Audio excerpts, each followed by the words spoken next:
Hello, मैं हूँ सनाइना store से सना। और ये मेहंदी आप देख सकते हो कि गीली मेहंदी है।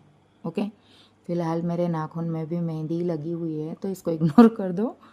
और मैंने अभी पेस्ट बनाई है तो आप ये फ्रेश टैन देख सकते हो। अभी गीली मेहंदी है फिर भी आप इसका रिज़ल्ट देख सकते हो कितना प्यारा है। गीली मेहंदी है भाई, देख सकते हो, है ना।